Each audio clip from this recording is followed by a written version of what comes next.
Hello, everyone, and welcome back. All right, so yesterday we saw that things are a little bit chaotic for David at this point in time. He's running from King Saul. He's trying to hide within the midst of the Philistines, and it's just not working out that great for him.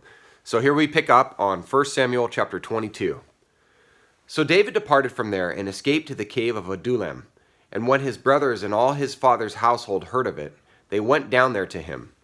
Everyone who was in distress, and everyone who was in debt, and everyone who was discontented gathered to him, and he became captain over them. Now there were about 400 men with him. And David went from there to Mizpah of Moab, and he said to the king of Moab, "Please let my father and my mother come and stay with you until I know what God will do for me." Mizpah means a watchtower or a place that overlooks. Then he left them with the king of Moab, and they stayed with him all the time that David was in the stronghold.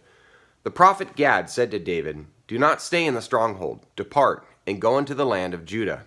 So David departed and went into the forest of Hereth.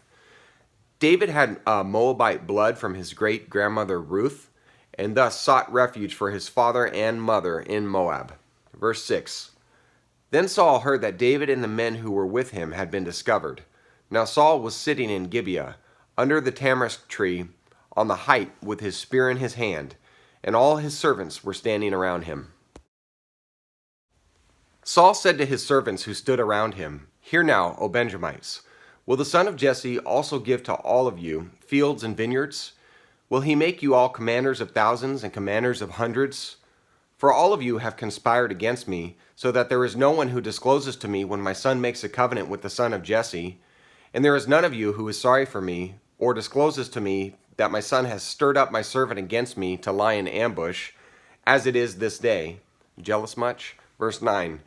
Then Doeg the Edomite, who was standing by the servants of Saul, said, "I saw the son of Jesse coming to Nob, to Ahimelech the son of Ahitub. He inquired of the Lord for him, gave him provisions, and gave him the sword of Goliath the Philistine."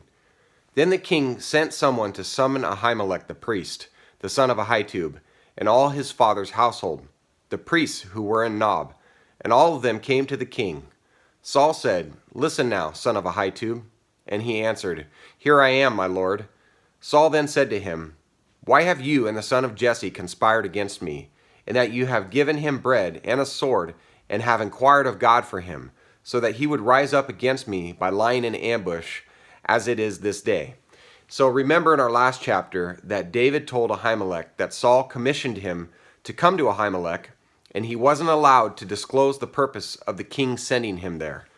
So Ahimelech truly was innocent and thought Saul sent David to him, but David's lie is now reaping the consequences. Then Ahimelech answered the king and said, "And who among all your servants is as faithful as David, even the king's son-in-law, who is captain over your guard, and is honored in your house? Did I just begin to inquire of God for him today? Far be it from me. Do not let the king impute anything to his servant, or to any of the household of my father, for your servant knows nothing at all of this whole affair." But the king said, "You shall surely die, Ahimelech, you and all your father's household." And the king said to the guards who were attending him, "Turn around and put the priests of the Lord to death, because their hand also is with David, and because they knew that he was fleeing and did not reveal it to me." But the servants of the king were not willing to put forth their hands to attack the priests of the Lord. Then the king said to Doeg, "You turn around and attack the priests." And Doeg the Edomite turned around and attacked the priests, and he killed that day 85 men who wore the linen ephod. And he struck Nob, the city of the priests, with the edge of the sword, both men and women, children and infants. Also oxen, donkeys, and sheep he struck with the edge of the sword. But one son of Ahimelech, the son of Ahitub, named Abiathar, escaped and fled after David. Abiathar told David that Saul had killed the priests of the Lord. Then David said to Abiathar, "I knew on that day, when Doeg the Edomite was there, that he would surely tell Saul. I have brought about the death of every person in your father's household. Stay with me, do not be afraid, for he who seeks my life seeks your life, for you are safe with me." So valuable lesson here that honesty is always the best policy, and that even when we're in fear, we need to walk the course of truth and righteousness despite the circumstances, and rely on God for provision and protection. Thank you guys. Hope to see you tomorrow. God bless your day. Take care.